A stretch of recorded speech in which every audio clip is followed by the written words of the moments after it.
நீங்க ஒரு better investor ஆகணுமா? இப்போ இருக்கிற சிச்சுவேஷன்ல எப்படி உங்க முதலீட்டு பாதையை அமைச்சுக்கணும்னு தெரியணுமா? உங்களுடைய கேள்விகளை சரியான எக்ஸ்பர்ட்ட கேட்கணும்னு தோணுதா? அப்போ நாங்க நடத்துற M2W 3.0 இன்வெஸ்டர் கான்க்ளேவ்ல கலந்துக்கங்க. ஒரு நாள் முழுதும் முதலீடை பத்தி தான் பேச போறோம். நல்ல இன்வெஸ்ட்மெண்ட்ஸை பத்தி தான் பேச போறோம். கீழே கொடுத்திருக்கிற எண்ணுக்கு மெசேஜ் பண்ணுங்க. எங்க டீம் உங்களை கான்டாக்ட் பண்ணுவாங்க.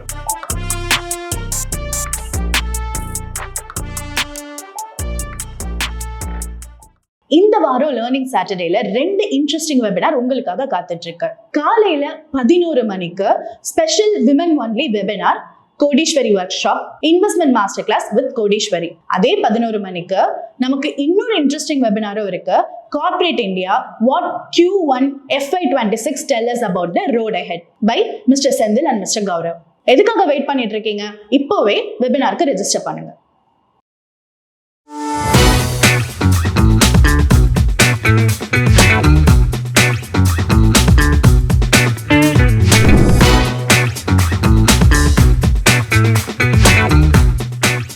பேசலாம் பர்சனல் ஃபைனான்ஸ். இந்த சீரீஸில் நாம் நம்மளுடைய பர்சனல் ஃபைனான்ஸுக்கு ரொம்ப கிரிட்டிக்கலான விஷயங்கள் என்னென்ன அப்படின்னு அடையாளப்படுத்தி அதை பற்றி பேச போகிறோம்.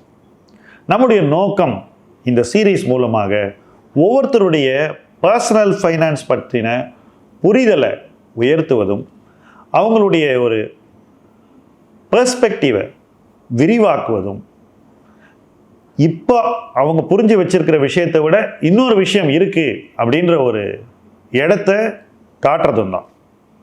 ஸோ இன்னைக்கு நாம் ஃபஸ்ட்டு பேச போகிற விஷயம், இண்டெக்ஸிங் மட்டும் பண்ணால் போதுமா?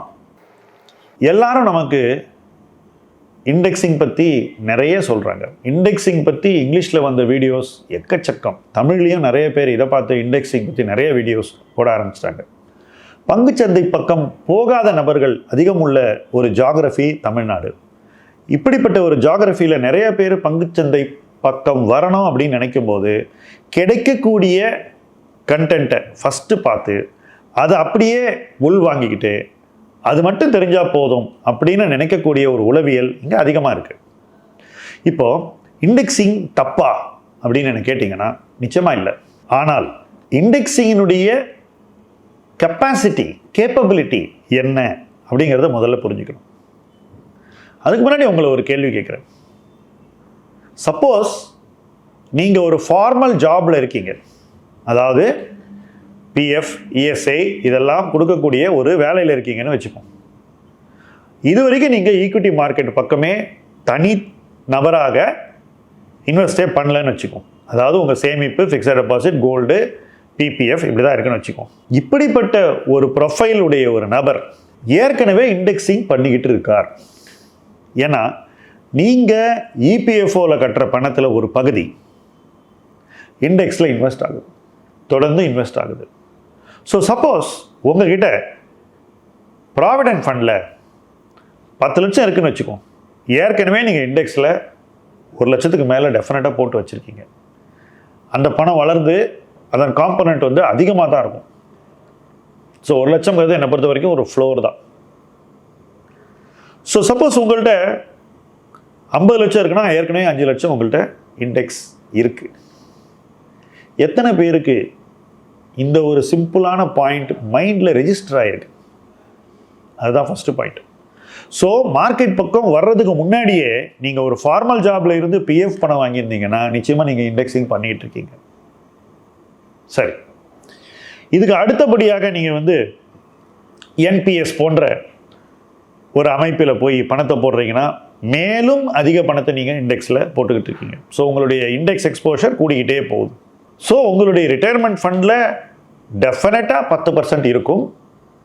அதுக்கு மேலே எவ்வளோ இருக்குன்றது உங்களுக்கு தெரியாது. இதுதான் மார்க்கெட்டுக்கு வராத நபருக்கு பொருந்தக்கூடியது. இப்போ இந்த நபர் மார்க்கெட்டுக்குள்ளே வர்றார்.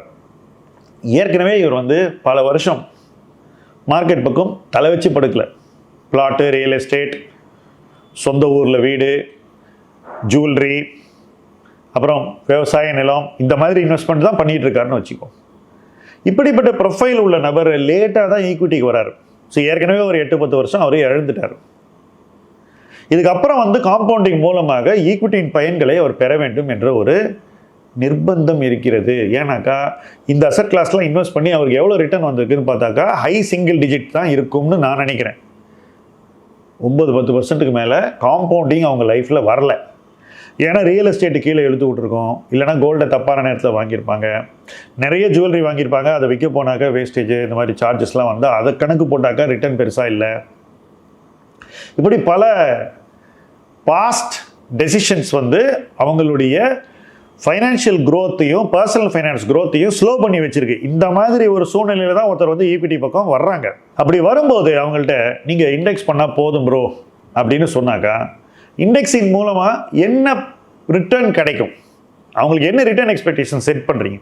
இப்போது ஒருத்தருடைய past returns in different asset classes, gold, real estate, agricultural land, வீட்டில் ஊரில் கட்டின வீடு, இதெல்லாம் சேர்த்து போட்டு பார்த்தாக்கா 8-9% தான் இருக்குன்னு வச்சுக்கோம் ஓவராலாக. ஏன்னா டெபாசிட்லேயே நிறைய பணம் போட்டிருப்பாங்க ஹிஸ்டாரிக்காக, எஃப்டியில் பாண்ட் வாங்கியிருப்பாங்க. இது எல்லாம் சேர்த்து பார்த்தாக்கா ஒரு 9% வந்து அதிகப்படி.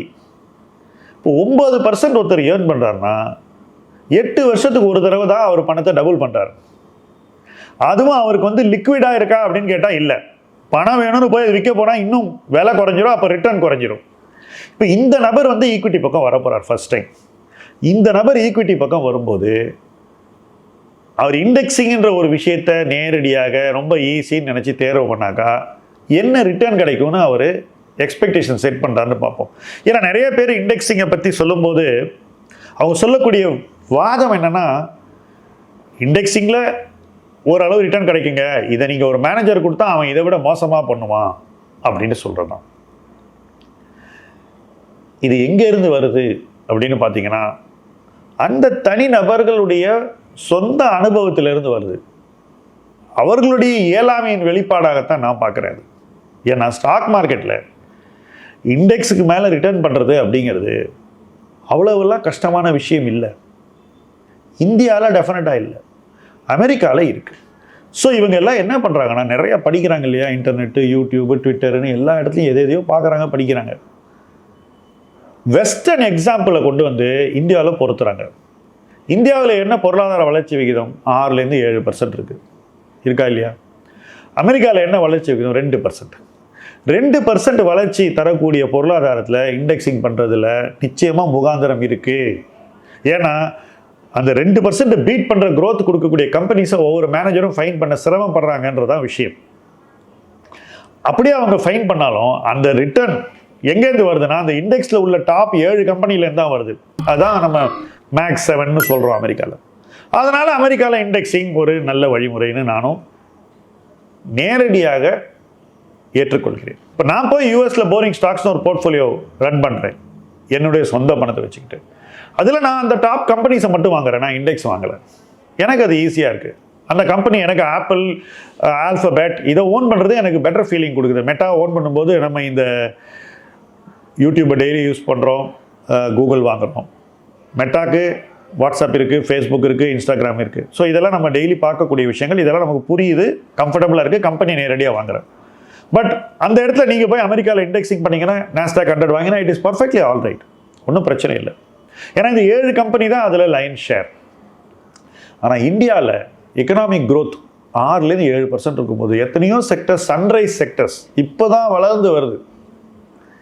இனிமே தான் ஃபார்மலைஸ் ஆக போகுது. இனிமே தான் அந்த செக்டருடைய எக்கனாமிக் டிரான்ஸ்ஃபர்மேஷன் அறிமுக வளர்ச்சியில் ஆரம்பித்து அதிக வளர்ச்சிக்கு போய் அதுக்கப்புறம் மெச்சூரிட்டி ஃபேஸுக்கு போக போகுது.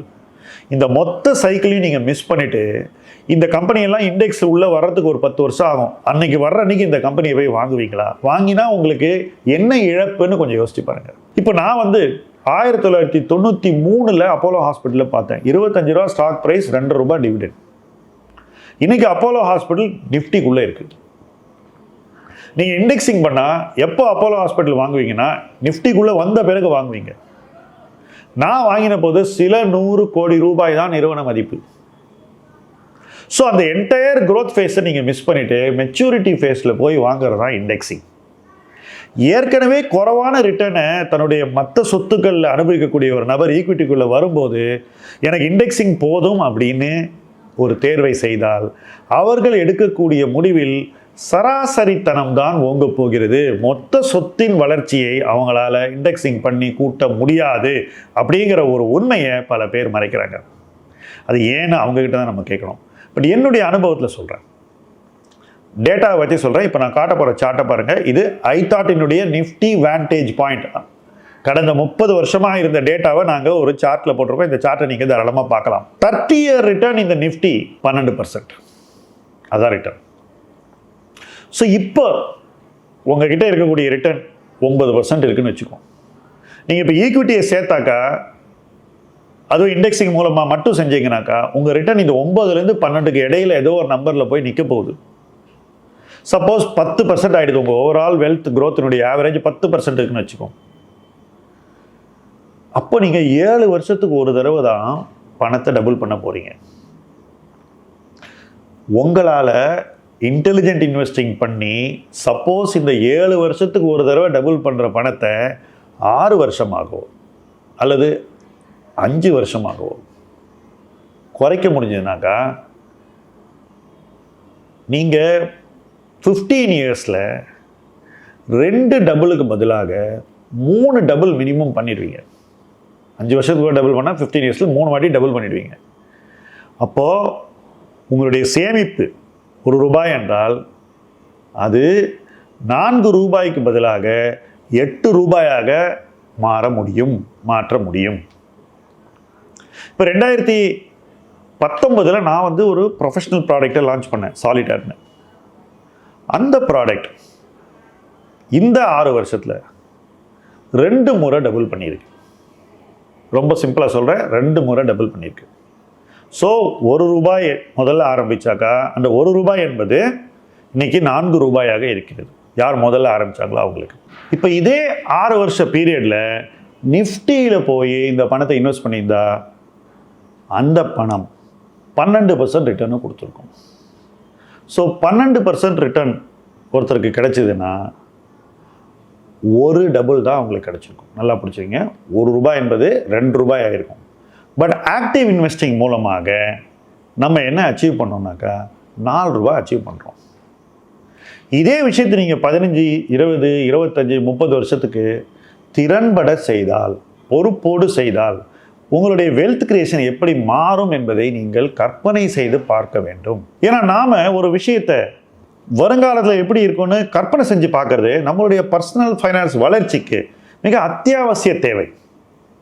இப்போ நான் இன்னைக்கு இந்த இடத்துல இருக்கேன், 10 இயர்ஸ் கழிச்சு நான் எங்கே இருக்கணும், என்னுடைய போர்ட்ஃபோலியோ எப்படி இருக்கணும், என்னுடைய வெல்த் கிரியேஷன் எப்படி இருக்கணும், எப்படிப்பட்ட கார்பஸை நான் உருவாக்கணுங்கிறத நான் இன்னைக்கு யோசித்து அதுக்கு நான் என்னென்ன செய்யணும்னு பிளான் பண்ணி ஒவ்வொரு விஷயத்தையும் எவ்வளோ நேரத்தில் பண்ணி முடிக்கணும்னு சரியாக கணித்து அதன்படி செய்து முடிந்தால் அதை விட வேகமாக செய்து முடிக்க வேண்டியது ஒவ்வொருத்தருடைய பர்சனல் ஃபைனான்ஸை உச்சத்திற்கு கொண்டு செல்வதற்கான அடிப்படை தேவை. இந்த அடிப்படை தேவை சரியாக புரிந்துவிட்டால் அதுக்கப்புறம் நம்ம செய்யக்கூடிய எல்லா மேல் நடவடிக்கைகளும் நம்மை உயர்த்தும் வகையில் அமையும். இந்த அடிப்படை தேவை புரிஞ்சிக்காம மொத்த பர்சனல் ஃபைனான்ஸையும் ஏதோ ஒரு டைம் பாஸ் மாதிரியும் ஒரு ஹாபி மாதிரியும் நம்மளுடைய புத்திசாலித்தனத்தை ப்ரூவ் பண்ணக்கூடிய ஒரு களம் மாதிரியும் நாம் பார்த்தோன்னா அது நம்மளை ஒரு பெட்டர் பிளேஸ்க்கு கொண்டு போகுமா அப்படிங்கிறது என்னை பொறுத்த வரைக்கும் ஒரு கேள்விக்குறி. நம்முடைய எதிர்காலம் என்றைக்குமே கேள்விக்குறி ஆகக்கூடாது. நாம் சரியான விடைகளோடு தான் எதிர்காலத்தை அணுக வேண்டும். அந்த விடைகளை நோக்கித்தான் நாம் பயணிக்க வேண்டும். அந்த விடைகள் நமக்கு வேகமாக வந்து சேர வேண்டும். அந்த இடத்தில் நாம் என்றும் இருக்க வேண்டும். அந்த இடத்தை நோக்கி இணைந்து பயணிப்போம். முதலீட்டு களம் உங்கள் களம். நன்றி.